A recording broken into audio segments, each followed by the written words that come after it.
Prominent activist went online to attack a black woman politician the weekend of Juneteenth because she wasn't doing enough in his eyes as a service role to a white man.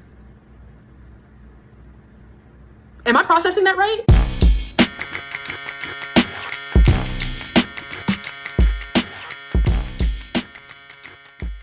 What's up, YouTube? Drill Sergeant here. And this is a very special Political Drain interview. You've seen me give a lot of these. This one somehow feels more important. Last weekend, we had Father's Day, and I quickly and without hesitation threw my phone away. Didn't watch anything, didn't see anything on Sunday. And Saturday, I had recitals, which means I was watching all the kids I teach play their instruments, and I also had my phone far away. So one can only imagine my surprise, YouTube, when on Monday morning, I find the entire world around the activist community, at least the one that I belong to, has turned upside down. People are telling me, have you seen what American opposition did? You see what happened here? And because of this thing going on, they're calling this person this and that person that. Now, if you know the story, you know exactly the reason why this person I'm going to interview is being interviewed. And that person's name is Carlos Alvarez-Aranyos. He's the founder of American Opposition. I've worked with him many times, from doing movements with the Black Panthers to 5051. And he got himself into some trouble here. And if you don't know who he is, I'm going to be as honest and fair as possible, so you don't just see this one thing as the full picture of him. But I'm also not going to shy away from the reality of the shit show that has come since his infamous thread. But I offered him this interview, and he willingly took it. And it's imperative that all of you know this will be a no-holds-barred interview. Honesty at all times interview. This isn't going to be a puff piece. This will not be a get-out-of-jail-free card. Neither will this be a smear campaign. My job here is to present to you, the listener and the watcher, the nuance and the reality, also because my integrity calls for it. Those of you who know me will believe that. Those of you who don't will hopefully see that. Either way, I find it my job, but also I find it my privilege to be able to do this type of thing. Carlos Alvarez-Aranyos.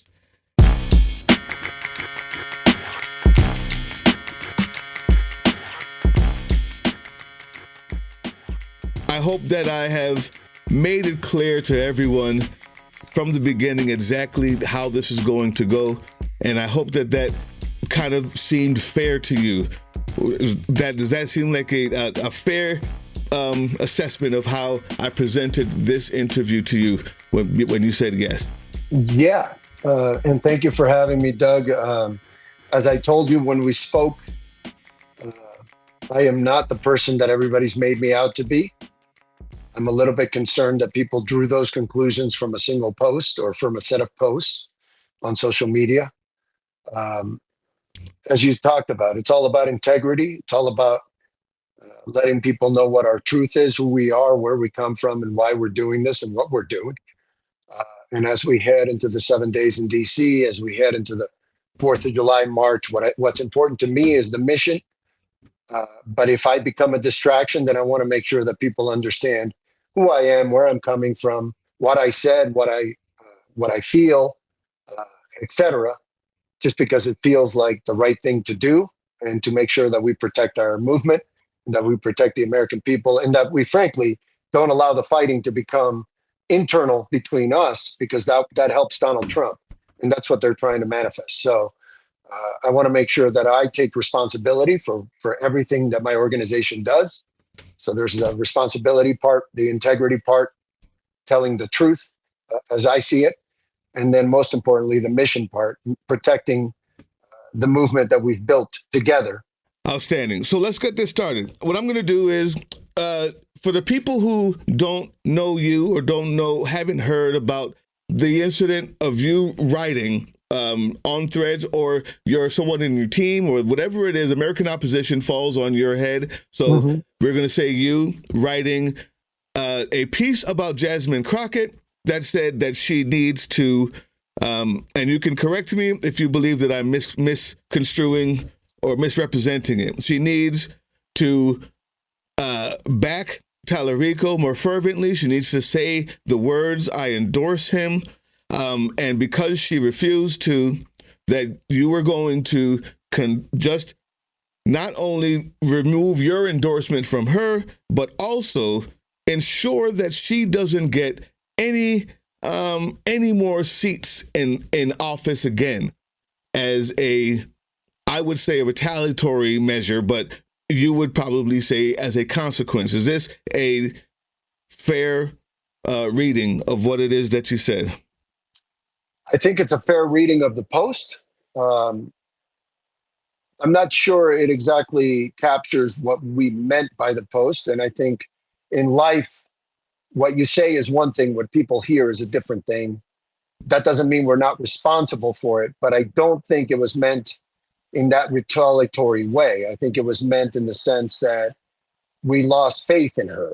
And when I lose faith in somebody, keep in mind, and I just want to lay out the scene as it happened. She told Karen News prior to the election day that she was going to campaign actively for James Tallarico if he won. And by the way, he did the same for her. But we endorsed her. She was our candidate. I have always believed in Jasmine Crockett. I thought she should have been the chairwoman of her committee. I think she's brilliant. I have watched her change Congress. I work in strategic communication, so I pay very close attention to communicators in Congress who are game changers. And she's always been that. AOC is another one that sort of fits that mold of the new Democratic messaging model that seems to be working very well. And so I just want to make sure that I start off by saying factually what happened, which is, the main trending topic that day in the news, but I wasn't in the office that day. I was on a mental health break because of, and we can talk more about the consequences of this movement on my personal life. But we go over, as part of our operations, we go over an understanding of what the issues of the day are. And the biggest issue that day was that I think it was the Dallas Morning News, one of the newspapers in Dallas, had asked her whether she was going to endorse Tallarico. And I think that question emerged because she's never actually used the word endorse or said, "I endorse it." And that was the top trending topic that day. And when I was talking to my team, we all agreed that since before the election, she had told Kara News that she was going to fully support him if he won. And he had done the same for her. And then after the election, she refused to go to the convention. And there was that whole incident famously where she said that she hadn't listened yet to the message that he had left her, which seemed dismissive to people at the time. I think that's a fair characterization. We were disappointed, but we didn't say anything because, you lose a campaign. It's a hard fought campaign. There's a lot of emotion to that. I work in politics. I've worked with campaigns many, many, many times. And I know how emotional it can be to lose and and especially in her case, because she ran for Senate in lieu of running for re-election in the House, which she would have likely won. So there's probably additional emotion around the fact that she took a bigger shot than most and that she deserved to win and that she did not win. There was also the issue of Election Day, where there were irregularities at the polls, which we did talk about as an organization, because in largely Black majority districts, people were being told to go to different polling sites, and there created all kinds of confusion. And then the Democratic Party, as we saw it, sort of messed with it in the sense of limiting time and not giving people full access. And we thought that, frankly, excuse my language, that was bullshit. So up until the point right after the election where she had lost in kind of a shady way. And then she was disappointed, and I could understand her not wanting to jump on his bandwagon, despite what she had said prior to the election. Fast forward however many weeks now it's been since the election. It's been some time. And she gets the question again, are you going to endorse him? And she says, I don't know. And again, Doug, I appreciate the complexity of that question, because there are oftentimes in politics, what you see is the tip of the iceberg. You see 10%. There are many reasons why Jasmine Crockett may not be endorsing James Tallarico. It may be strategic that he's asked her not to until a certain time. There are many things we don't know. But I became very disappointed in watching that response because, and this is where it gets personal for me, Texas is going to decide the Senate probably. The election in Texas, winning Texas, is the easiest path for the Democratic Party to regain control of the Senate.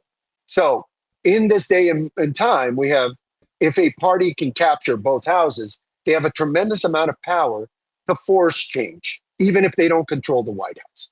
And so control of the Senate hinges on this particular election. For me, the issue of the concentration camps is more than professional. I am the founder of American Opposition, and I try to help lead a movement, and all of that is true. But I am also a Dominican guy who is watching his fellow Dominicans and other Latinos being ethnically and systematically dehumanized and tortured and beaten. I have read accounts of children having their testicles squished, meaning they will never have kids again. And nobody's going to prison for this. Nobody's being charged for it. They aren't even reforming. We're seeing videos of 100 people in a tiny cell with one toilet, sleeping under those metal blankets that you use after a marathon to stay warm. And so we can't impeach Donald Trump without a supermajority, right? But we can end ICE's abuse. I believe that we can do that through the regular order of the Congress if the Democrats control both houses. So all of that to say that that is what's at stake in Texas for me. And when I saw her refusal to endorse him, it made me feel personally angry that anyone, not just Jasmine Crockett, but that any American would do anything less than everything they could do to end the abuse and torture and rape of children in concentration camps on American soil. Never mind that Jasmine Crockett is also a sitting member of Congress. She is still a public official. When Kamala Harris lost, she was not in office. So when people said, leave her alone, she doesn't owe anybody anything, that was a very valid argument. It's still valid with Jasmine Crockett, but there is an additional caveat, which is that she is currently a sitting member of Congress and therefore bears responsibility for these outcomes because her job is about dealing with ICE. It's about dealing with Trump. It's about dealing and facilitating the things that we need as a people. And so I do think that there's a bit of a qualitative difference, but I do hear people when they tell me that she doesn't owe us anything because, you know, African Americans in the United States have suffered from obviously the 400 years of oppression and abuse. And nobody needs to explain to the Black community what fascism is because the Black community has known fascism for 400 years. They've lived under a Trump for 400 years. And white people are coming around now saying, you got to help us get out of this. And Black people are going, what the hell are you talking about? You've put this on us for 400 years. And how dare you now demand that we fix your problem? And I completely understand that. But at the same time, as a Latino, I want us to figure out a path forward where all of us, Black, white, brown, can get together and just work to secure the Senate and the House so that we can end these abusive practices and start to rebuild our democracy. Because I don't believe that the process of rebuilding happens when Trump is out of office. I believe it happens as soon as we capture both houses of Congress and we put pressure on the Democrats to start building the accountability mechanisms and start having the hearings and the sworn testimony that's going to serve as the baseline for the long road ahead on truth, accountability, reconciliation, and justice. So okay, hold on. Before we get into a filibuster here, I wanted to let you speak for as long as possible. So before you can go any further, there's a big thing that I need to know if you happen to know or not know. I maybe think that the blind spot, one of the blind spots that you may have in this moment that could really shed some light is when you say as a Latino, what you're looking for and what you are hoping to be in solidarity with in this moment, what you may not have known in right now in Texas, even any other race you could have done it in, it may have come off different. In Texas right now, one of the big hangups is the Latinos went away from the black woman yet again in high numbers yet again for the white guy yet Right. again. I am Can you aware. imagine? Can you Yeah. imagine when you say, now a Latino man wants you to come and come galvanize with me. The gall in a black woman's mind right now, and I'm laughing because it's as uncomfortable as possible. But I'm also a man, and I'm also know that there's a blind. I know that there is a separation that I have that I'm never going to actually feel as not being a woman, right? But I can only imagine the unmitigated gall of hearing that from a Latino person and then saying we need solidarity for the camps and for this and for that, that all of us believe in. You know I believe in it. I know you Right. believe in it. But I can tell you now, did you see that? Can you see that?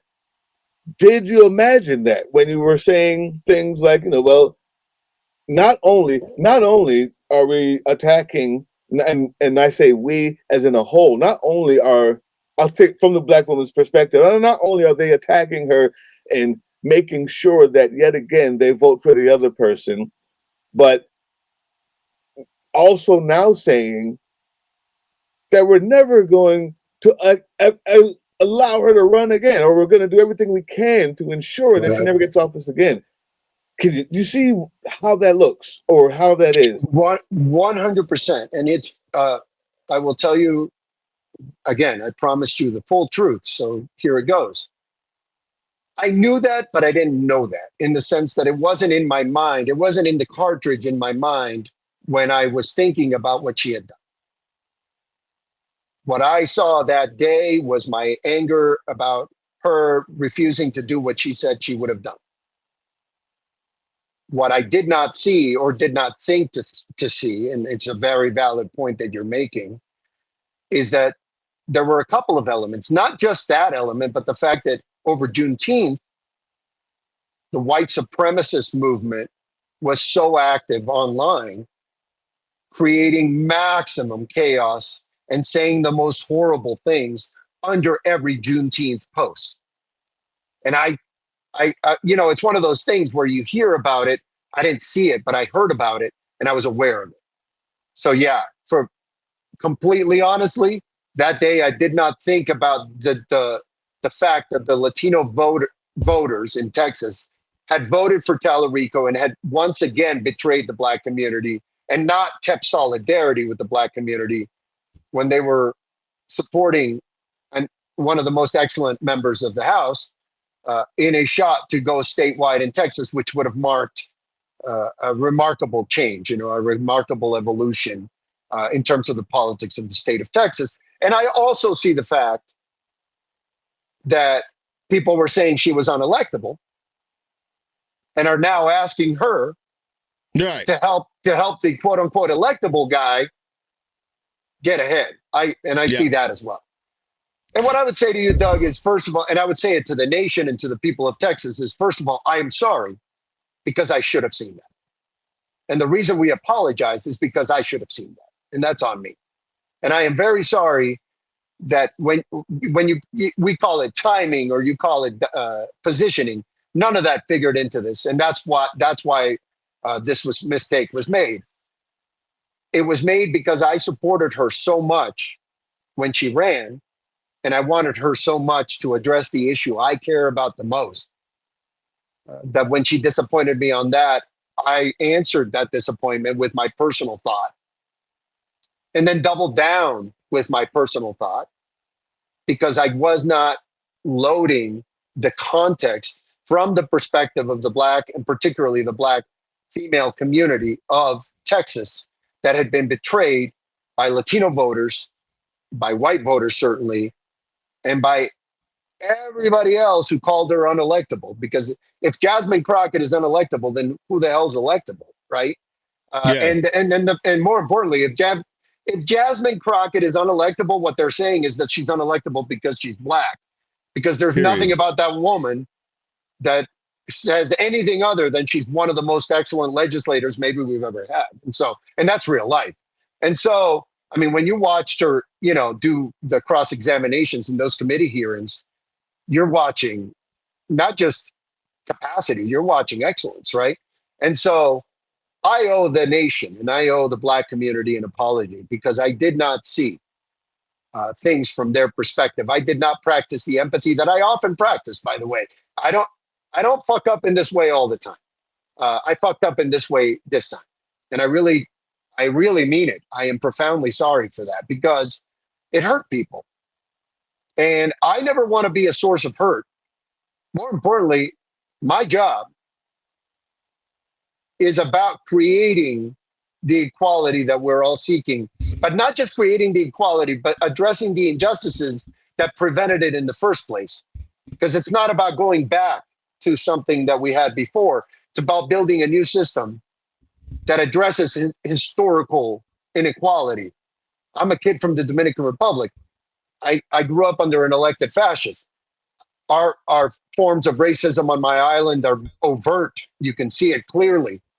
My political hero when I was growing up was a guy named Peña Gomez, who was a Dominican of Haitian descent, a black man who ran against Joaquin Balaguer, who was the tyrant I referred to. And Balaguer was at the time like 84 years old and blind, very politically astute and smart, but kind of like Trump, he was falling apart. And he would consistently cheat to win. And Peña Gomez was the victim of that. And I grew up watching Peña Gomez's struggle. And I honestly should have drawn on that. And I didn't. To understand that there is history here, that there's context here that I didn't see. And again, it's not motivated by a sense that she shouldn't be there. I endorsed her. I supported her. I still believe in her as a person, as a legislator. But two trains crossing each other at high speed. I missed that. I was focused on the ICE problem, and I will say the ICE problem doesn't shrink. Right, both problems are big. Right, both problems are big. But I should have had an empathetic understanding of why people were as triggered as they were, and why I was so blind to seeing the reasons for that.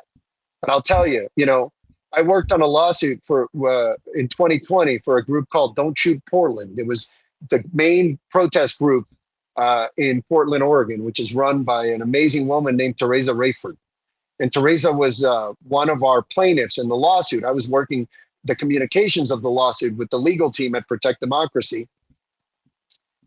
And Teresa Rayford is somebody that I couldn't respect more. She is an example to me of what activism looks like.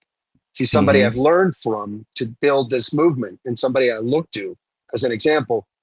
And Teresa Rayford wrote that she was disappointed in us. And when she wrote that, you're talk about making it personal. That's somebody I know, and it's somebody I respect. I know her intellect. I know her passion. I know her empathy. And the fact that she was disappointed in me let me know that I had made a mistake. I spoke to Jolly Good Ginger, who, while being a white man, is very connected to these issues and has been fighting white supremacy with intention. And we don't agree on everything, Jolly and I, but I promised him, and I did reflect on what he was saying. And so I just want the world to know I am certainly not perfect, but I come from a place where I should have seen it and I didn't see it. And it makes me feel particularly bad that I didn't see it because I should have. And also because I work in communications, and I have to understand that words have consequences, and that you have to look at what you say critically, and that you have to be careful with your words, because you can launch a conversation that creates massive division and that sets us back. And I set us back. I really did. And I'm sorry to Jasmine Crockett. I'm sorry to James Tallarico, because I think this is going to hurt him to some degree. Thankfully, I've made this mistake early, and hopefully over the next 5 months, I can work to repair the damage I've done. But that doesn't take away the fact that I am responsible for this and that I made a mistake, and I apologize for it. And people aren't believing my apology, but I would just say to those people, look, I'm a volunteer. I am literally bankrupt from giving everything I have to this movement. It has never been my intention to hurt anybody, and it is definitely not my intention to hurt this movement. So if you want to know that I'm sorry, please know that I hurt my movement, and that because I hurt my movement, I personally have had to limit my role in actions that are currently being planned, and that destroys me. And it's because of what I did. And so I have to own it. It doesn't just impact everybody else and hurt them, which is the most terrible possible outcome for me. It also hurts me, and it hurts the movement we've built. And because I've given this everything I have, I can't even, honestly, it has been a very tough set of days, just understanding the amount of damage that I did. Here's the thing. Number one, I've spoken to a lot of activists and a lot of people in the same space who know you, and who are also Black, and they are seeing it from one lens, but guess what? They're all men. So I have to cut off at some point, I have to cut off my own thoughts and then defer. Like I'm not a puppet, but I at some point, I'm not a plastic, but at some point I do know that whatever I'm blind to, there's something else that I'm going to have to get from people who live there, and thus the women. Right. There's going to be some people who will never trust again, and that's just how that has to be. But the person who I respect a lot, Bree Woodson, she had that video. She went in. There's pieces of it that I believe I'm going to talk about in here. We're going to watch it together. We got time today. It's imperative that I go through all of this. And YouTube, this may become a two-parter because I got a lot to go through. I just want to get through the tough stuff first. The angle that she's coming from, at the bottom of her video, it also says, prominent activist went online to attack a Black woman politician the weekend of Juneteenth because... Okay, we're going to get to that. She is already starting fire. But at the bottom of it, it says, being willing to take accountability also means realizing truth-telling isn't an attack, right? And so for the people out there who will say that I can't trust him anymore, you not only have that right, but I have no problem with you believing or thinking that way, and it's valid. I'd also like you to know that if in this next 5 months you see that the truth has been told and it wasn't taken as an attack, and you believe Bree Woodson, not me, that also means that you can give the chance to say that maybe that is true accountability and rethink your idea that there's no such thing you can believe from him because of what you saw this moment. I wanted to say that because I thought that was a profound statement that she put under there. And this is while speaking those facts to you. And it's gonna be rough, right? Here we go. It's imperative that 40 minutes into this, YouTube, that you see now the other side and other side. Before I show Bree Woodson's video, we're looking at it from this lens, and you don't need to say anything. I just want the people to see what it is that we're seeing. Lost its way. Yes, we have. A tyrant sits in the White House. Yes. But the deeper truth is that he rose from a culture created by a loss of respect and conviction. We have turned our lives into a reality show, traded seriousness for spectacle, fact for fiction, and citizenship for entertainment. We have chosen...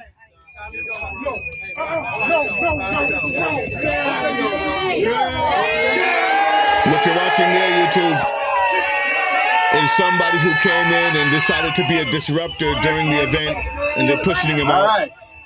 We have chosen the easy lies over the hard truth, and the result is upon us. A nation led by a con man and a people in danger of losing their freedom. The harshest lessons of history repeated here because too many of us refuse to own our responsibilities and to learn our lessons.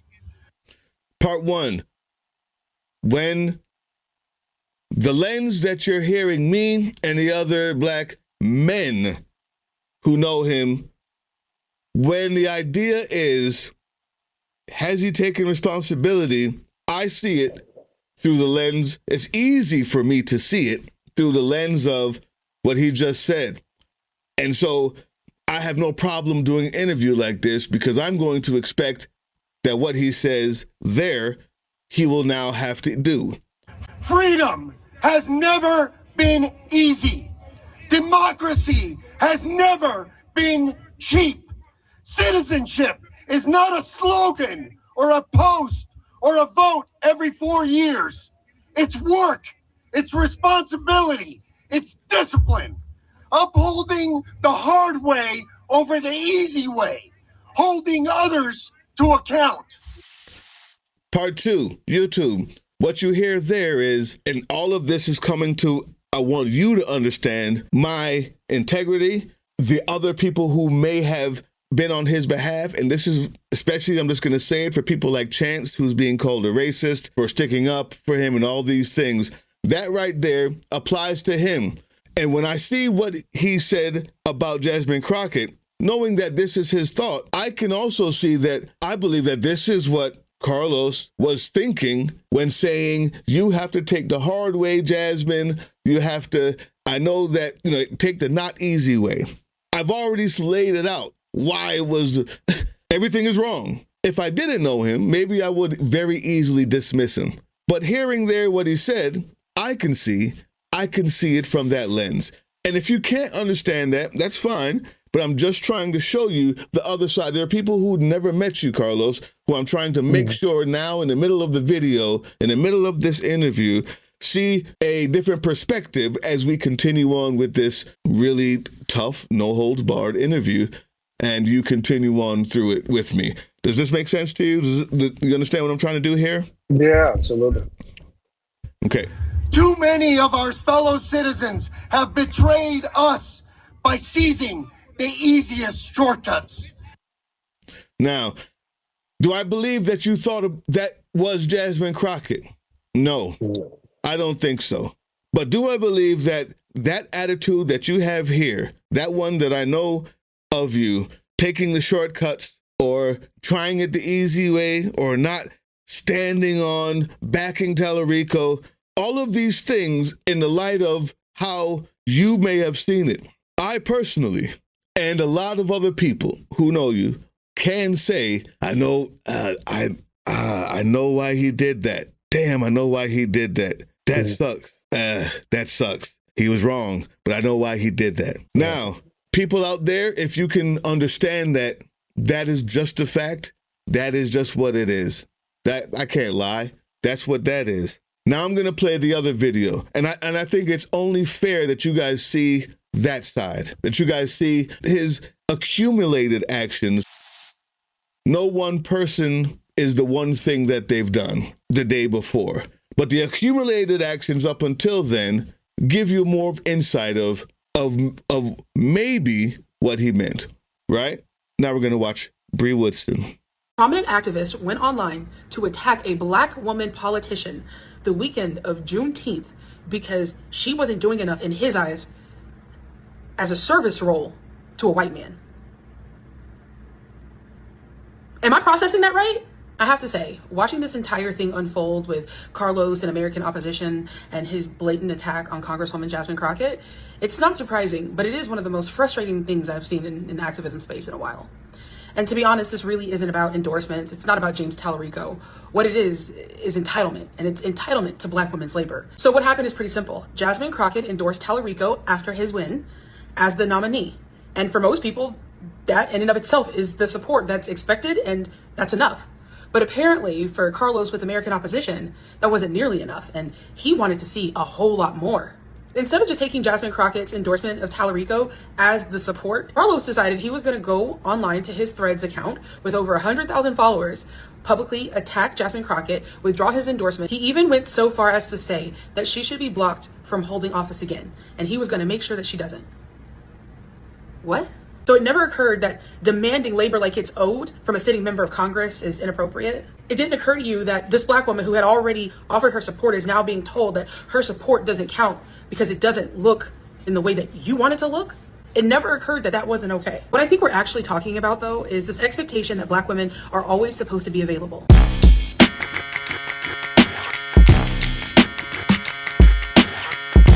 Available to organize, available to mobilize, available to advocate, available to lend some sort of legitimacy to everybody else's campaigns and projects. But the moment a black woman decides for herself how she spends her time, her energy, her political capital, suddenly everybody wants to act like they are personally wronged. And for the record, I have spent some time in organizing spaces with Carlos, twice to be exact. And from what I experienced, this take honestly isn't too surprising. Instead of respecting a black woman who had already offered her support and made her choice clear, he decided that wasn't enough and publicly shamed her.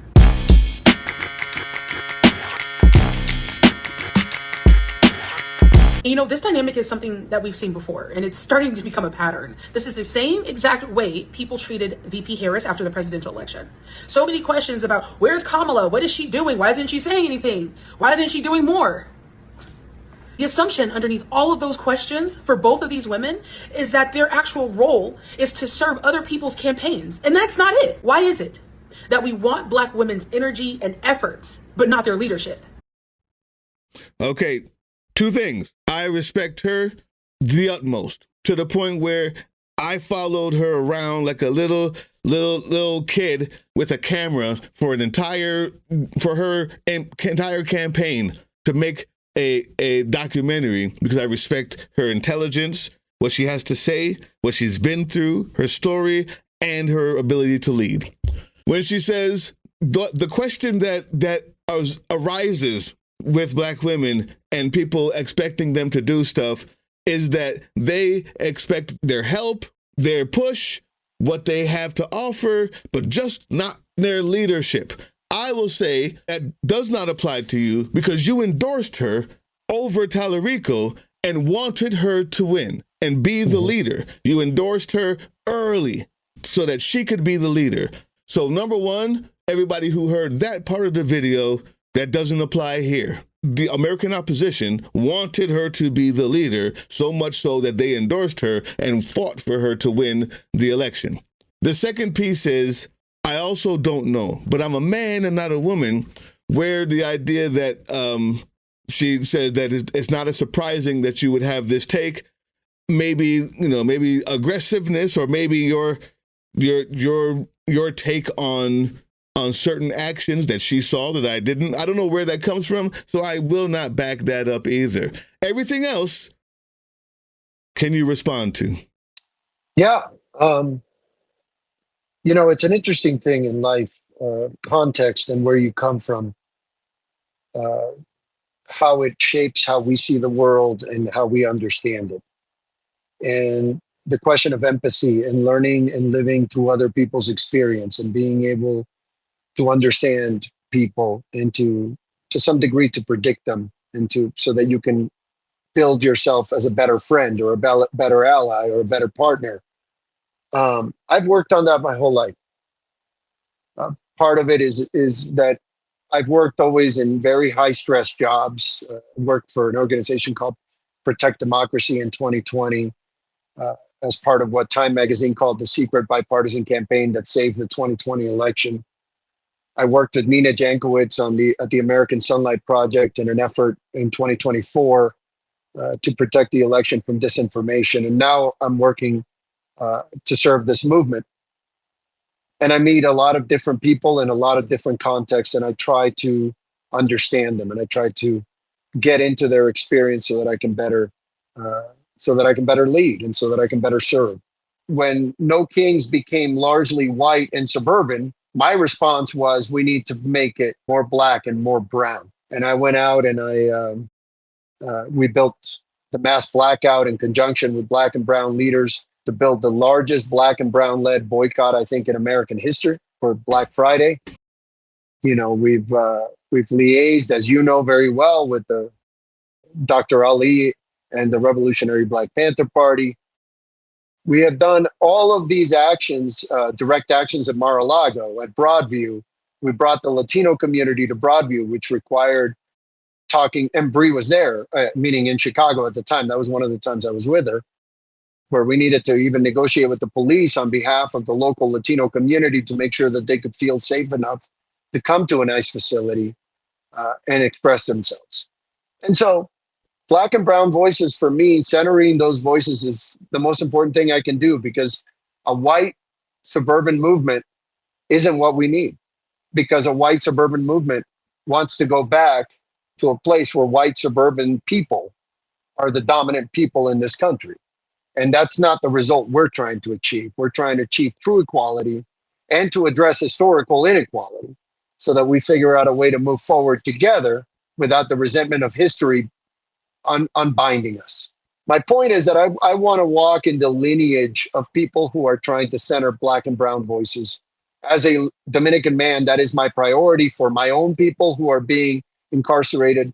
But most importantly, and I mean this genuinely, it's for the Black community, because the reminders of the inherent injustice, of the systemic injustice, the things that you cited, that Bree also cited about Jasmine, and the demands we put on the Black community and the assumptions we make about the Black community, that's real.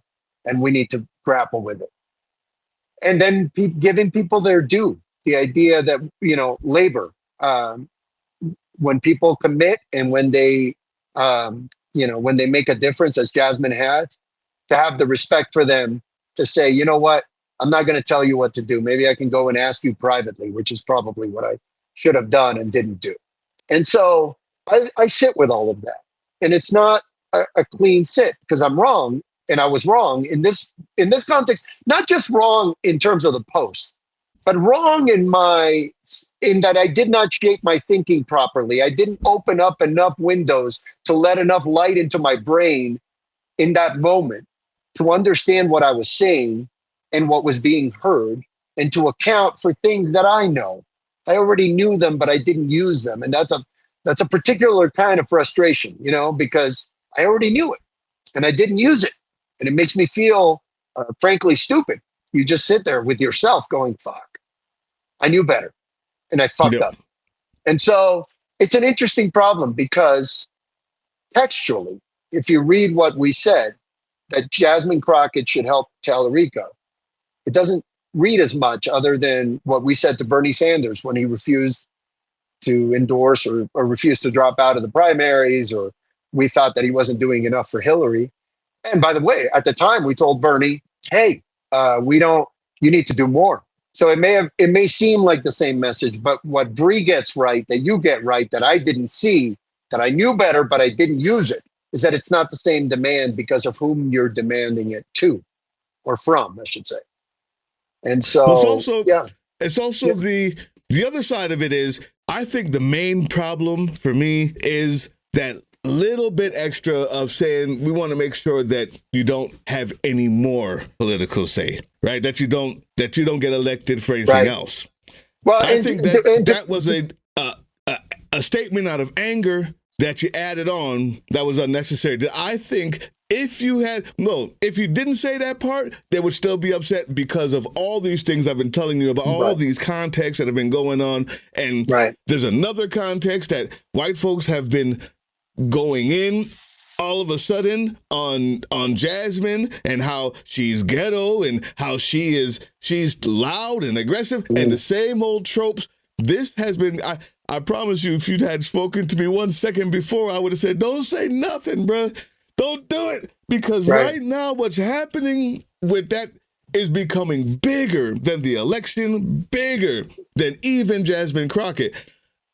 White liberals have turned into what they are down there and have spent more time defacing and blaming and crapping on Jasmine for no reason and saying things that are just racist, white liberals, than they have been spending time on the guy Paxton, who's the actual person who has defrauded the state and blah, blah, blah. So it's just a big, big thing down there.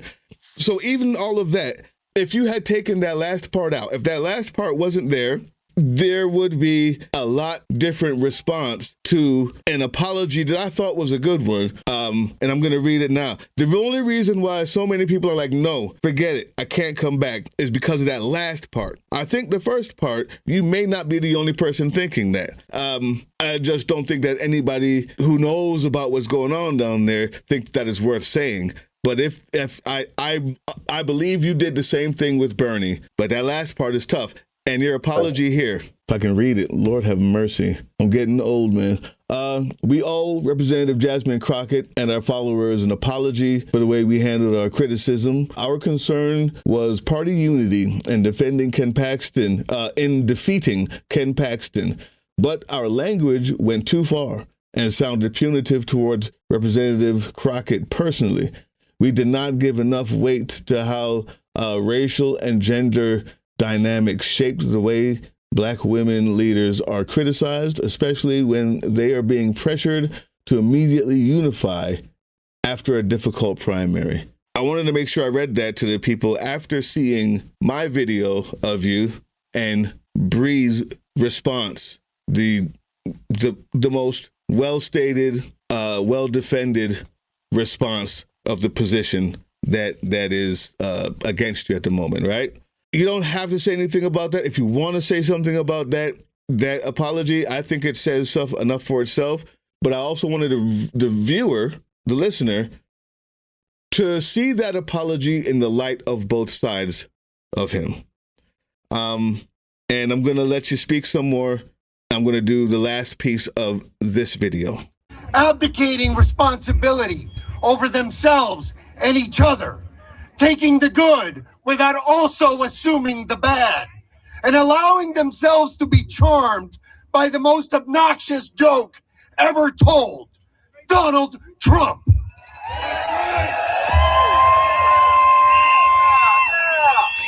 Too many have refused to take that joke seriously, only to discover that the loss of our freedoms is the punchline. Donald Trump is a mirror that reflects our moral decline. He is greed without limit, fame without merit, and power without responsibility. He mirrors a people who are too spoiled, seduced, and angry to build a better future together. He is the worst of us, and we have elevated him to our highest office. And we must never forget that is on us. We have to hold ourselves accountable for that. We have to own our share of that responsibility. We have to figure out how we allowed this to happen, and we have to learn from it so that it never happens again.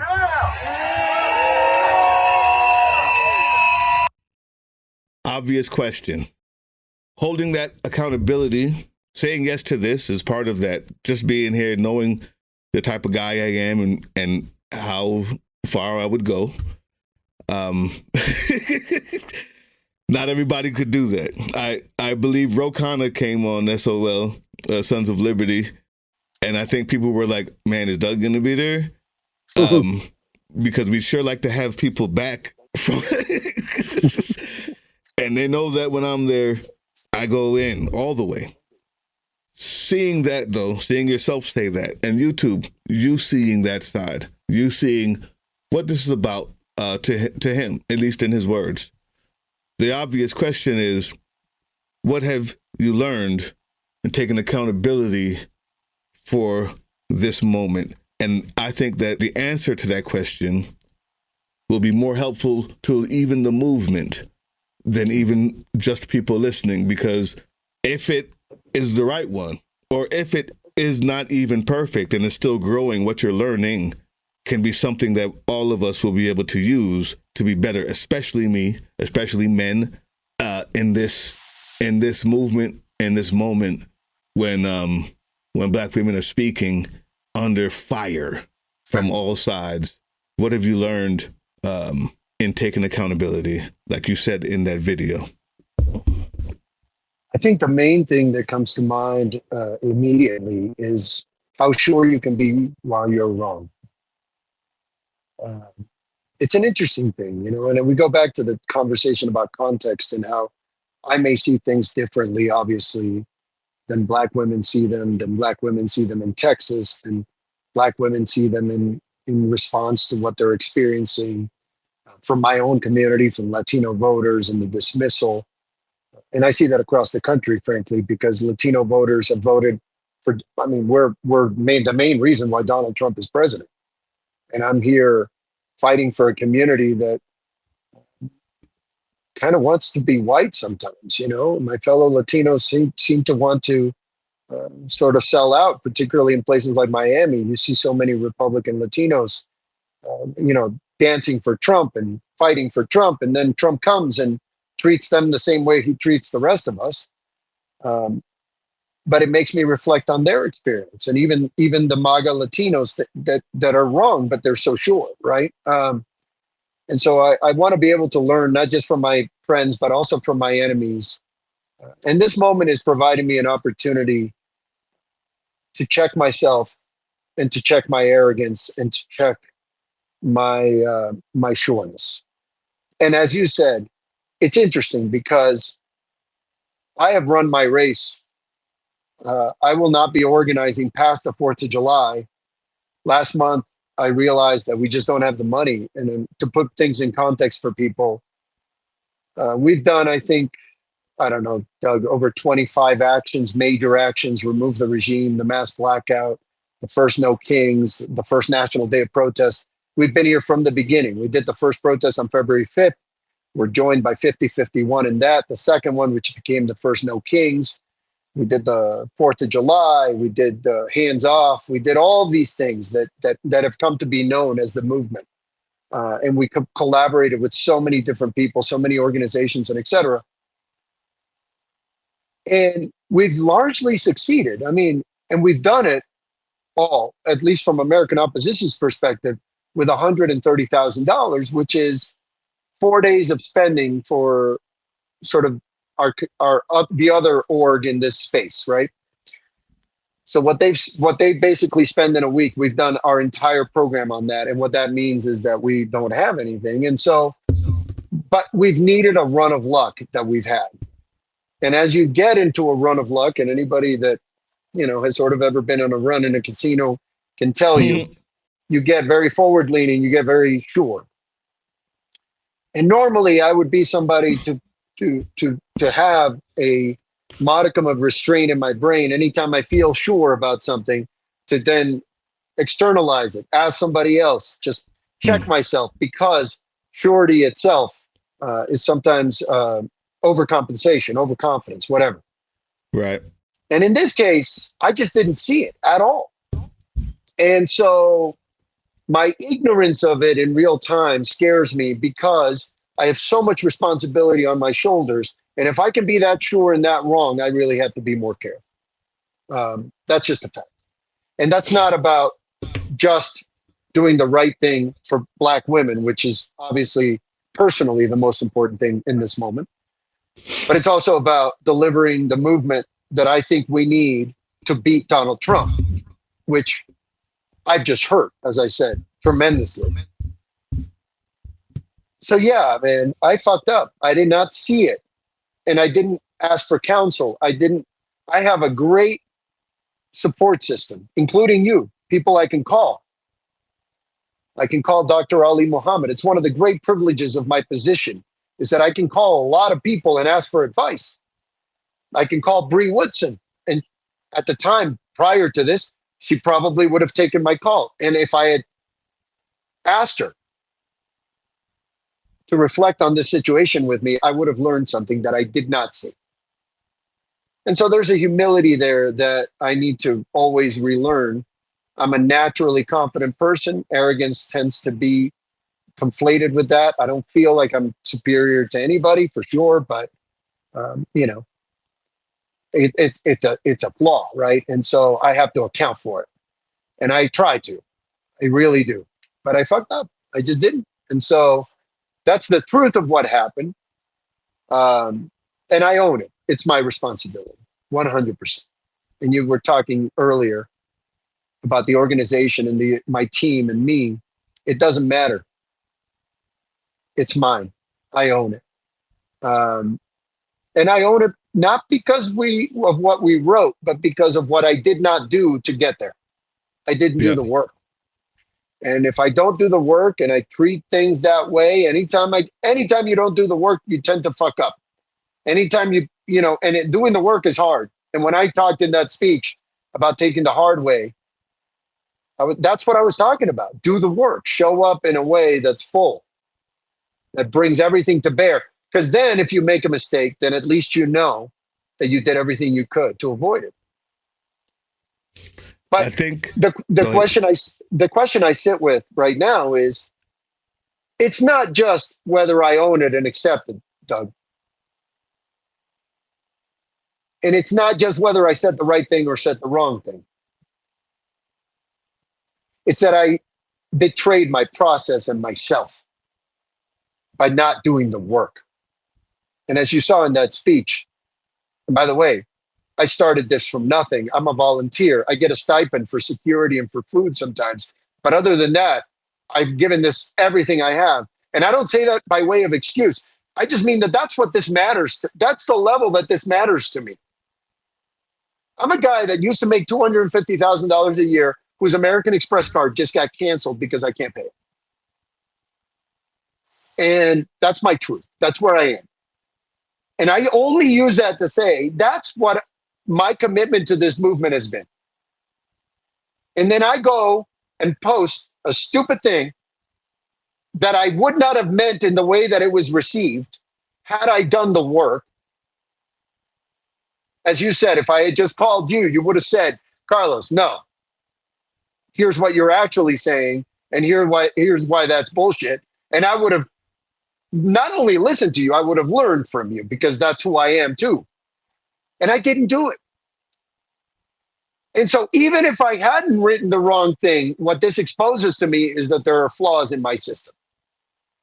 And that anytime I pull back from doing the work, there's a mistake that's made or that can be made that can cost me literally everything I have given this, and that can cost us as a movement more than I would be willing to pay. Because frankly, if at this moment, I was already planning that 4th of July was our last movement just because we don't have any resources. Yeah. But I would have backed off anyway, because frankly, I just became a negative to the movement, to the thing that I helped build and that I care the most about. I don't have any children. This is as close as it comes for me to that level of commitment of giving everything for something, and then to watch you break your own thing. And to do it because you didn't follow your own process and because you didn't honor your responsibility to do the fucking work. That's a really disappointing thing to live with. So when you talk about accountability, I don't make any money, so I can't pay myself less or do any of the sort of rote process things that people tend to do to apologize. All I can say is, man, I've given a year and a half and everything I have to something, and I threatened it seriously. And I threatened it in Texas with regard to the most important election in the country. That's not fucking up. That's epically fucking up. And that hurts me, not just as the person who did it, but as the person I did it to. I am both in this. I mean, I also, obviously, Jasmine and the Black community in Texas and everybody else. But I did this to myself, the point is too. Taken. Yeah. The point is taken. And so I fucked myself. And it sucks. And you just can't do that when you're playing this game at this level. And then I would say that the other thing is, I'm guaranteed to make mistakes. But man, do they have to be this consequential? I needed to do better. I needed to do better for myself. I needed to do better for our movement. I needed to do better for Black women in Texas, that, as you said, and Black women throughout the country, and Black men and Latino men and women who are currently having their testicles squished in concentration camps. I failed them because I gave the other side an opportunity to divide us. And so ultimately, that's on me. And at the end of the day, listen, before the election, Jasmine Crockett said that she was going to help James Tallarico actively, that she was going to go out. And now she's saying she's not. That is her choice. She can do whatever she wants. I am not entitled to tell her what to do with her life. I know that. In the passion of my feelings about what this seat means, I let myself go there. But in real life, I wouldn't want her to tell me what to do either. So it's just basic fairness. And then beyond the apology I owe her specifically for that, my parents, as I wrote on my personal Threads account, my parents always told me that if you hurt people, whether you're mean to or not, you need to apologize to them. Yeah. And I want to say to anybody that's been hurt by this, it's not just that I'm sorry. It's that, man, I failed myself because I didn't see it. And I'm sorry. And by not seeing it, I didn't see you. I didn't consider you. I didn't consider your side of the fence and your heart and where you're coming from. You wrote to me and I didn't listen. And then the next morning I doubled down like a stubborn fool. And that is a level of arrogance and disregard for lived experience and for other people that I simply cannot have. It's not acceptable. It's not acceptable to me. It wouldn't be acceptable to me if other people did it. It's not acceptable to me for having done it myself. It's just not. Because I'm a grown-up and I fucked this up. And I fucked it up, as I said, in multiple ways and towards multiple audiences. It wasn't a single fuck up. It was an aggregation fuck up. Weirdly built on a premise that if removed from context, I would agree with, that every candidate who loses in this context, in this moment, should maximally support the nominee. I believe that as a general rule, but that I could not create enough nuance in my own thinking to realize what I was actually saying and what was going to be received. That's an unforgivable error of communication. And as a communication professional, yeah, that's not a thing I can do ever again. And so when I said in the speech, so that we can't do this again, I have to apply that entire speech to myself. And I promise you, I have been. And frankly, I'm not going to be organizing past the 4th. It's not because I want the movement to continue. And this is going to, I'm not apologizing out of self-interest or even interest for the movement. My race is run. But I apologize just because I'm a human being that recognizes he fucked up. I wanted to make sure people knew that too. This was 5:31. You were already pulling down. You were already deciding that you can't make it. Right. If you guys read down here, as it stands, we don't have resources to continue our work past the 4th of July. That was on 5:31. And I think it's important that people know that this wasn't a response. You not organizing past the 4th isn't a response to what has been going on. Mm-hmm. It is something that was also unfortunately on its way already. So in theory, the whole point of doing this is because you want to, right. Not because you have something more after in 6 days. There's not more that you're trying to get out of it. Yeah. And I think that makes sense. I think that's important to know. I think that helps people decide on motivation when they're taking this in.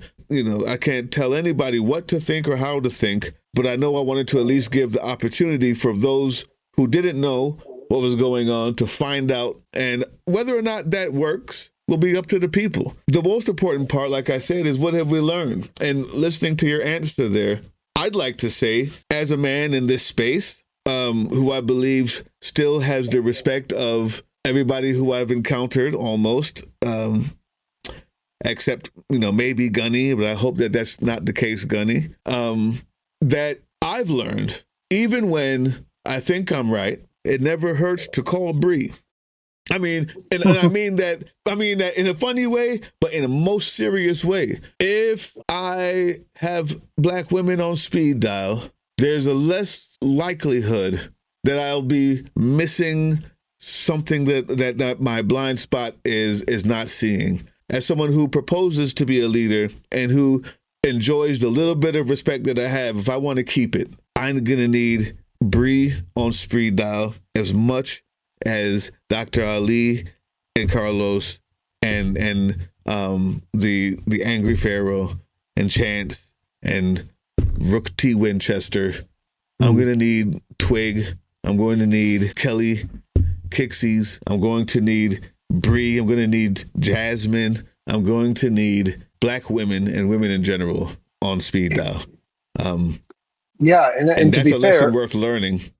yeah, I mean, literally, it's funny because I was on the first person I called when this happened was Lori. She is my first black woman on speed dial, and it's amazing how quickly into that conversation you learn the context. You know, you learn to see things the other way. Black women are a gift of wisdom. The black community and the black culture, and the way that wisdom flows to black women, and the understanding that they have innately of not just what's wrong but what's right, and how to emotionally intelligently, when to engage, when not to, when to communicate with a look and when not to. I was raised by black women, you know, in the Dominican Republic to some degree, because my country is so vibrantly diverse. And I mean, there's a lot of racism in the Dominican Republic, but if you're not a racist person, you get to enjoy that plentiful diversity everywhere.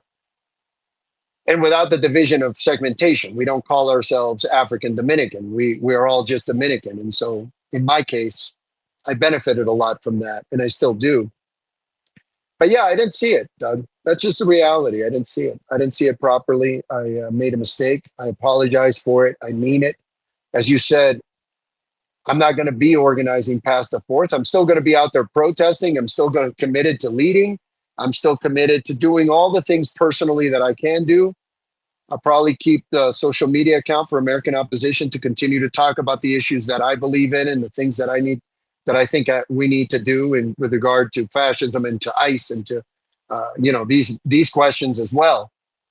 But I'm not going to be organizing because my race is run. I've given it all I've got. I'm physically and emotionally and spiritually drained, and it's time for me to pass the baton. So I'm not doing this to try to continue in that role. I'm doing this because it's the right thing to do. I'm doing it because the judgment, I don't believe, reflects who I am. And one of the things that we've done as an organization is we've never talked to mainstream media, and I mean national media. We've talked to the largest newspaper in Spain, and we've talked to Sky TV, but we've never engaged with national mainstream media because we believe that they are complicit with this administration, that they're owned by the same oligarchy that we're fighting, and we don't want them to use us as a tool to advance their mission by taking what we say and turning it into something else. The fact that I did that to myself, and that it hurt the movement and hurt both Tallarico and Crockett, and it hurt the black community in Texas, is almost too much to bear, man. And the more I sit with it, the more it hounds me. Because again, it was a violation of a process that I respect for myself, which is to seek outside voices before making big calls, to test things when I feel most sure. And I mean that for real. Like that's how I got here. Yeah. And so I didn't follow the things that got me here, and I fucked up potentially everything. If every time one of our leaders messed up, or one of the leaders of a movement or in a movement messes up, that movement is dead, then that means that the movement wasn't strong enough to begin with. The movement has to be stronger than this. And I want everyone else out there to remember that, because I want us all, this is something that we have to win. I believe that even the people who are mad, they understand that we have to win. So don't let this stop the movement. And I'm talking to YouTube. That wasn't for you. I'm talking to YouTube. Don't let it stop the movement. No. Guys, please, and I ask this. In fact, when I ask for forgiveness, what I'm asking for is not you to forgive me. It's to make sure that the movement doesn't pay a price for my stupidity. I can live. I am a grown-up, and I can live with the consequences of my actions. I can accept the judgment. I can hold myself accountable. I can do better in the future. That's my story, and that is going to be my story. It has to be my story. That's a demand of me to me. I have to learn from this. I have to get better. I have to never make this mistake again, just like I said in the speech. But what I'm asking for is not forgiveness for myself. What people think of me is their, as you said, it's their agency to think that, and I'm not going to try to take that away from them or even to tell them what to do vis-a-vis me. But please do not let this hurt this operation that has grown from nothing with nothing, despite the media never covering it. Never.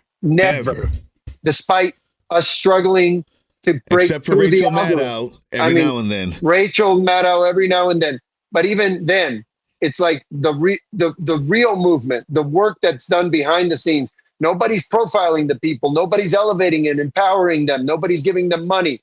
These people are showing up on their own dime. They're giving this everything they have. They are so committed to this mission. The beautiful people that have shown up for this country, the patriots that have shown up for this country, as soon as you meet them, you know it's real. And I have great pain in me beyond the pain I feel for everybody I hurt. I have great pain that I have disappointed the people that are doing the work to save this country that must be done. And I just don't want this to impact them. I'm already out. I've given it my all. Now I'm handing the baton off to a group of other amazing people who are going to continue to lead and continue to build. All I would ask is two things. One, don't let my actions affect your judgment of them. And two, please support them in any way you can, because their mission is your mission. I promise you that. When we talk about racial justice, when we talk about social justice, when we talk about the moral arc of the universe bending towards justice, these are people who are bending it. They are taking it by their hands, and they are forcing it to bend at a time when it's most not wanting to bend. And so we have to stand up against a generational challenge, and it's white supremacy dressed in all of its forms. It's oligarchy and economic injustice dressed in all of its forms.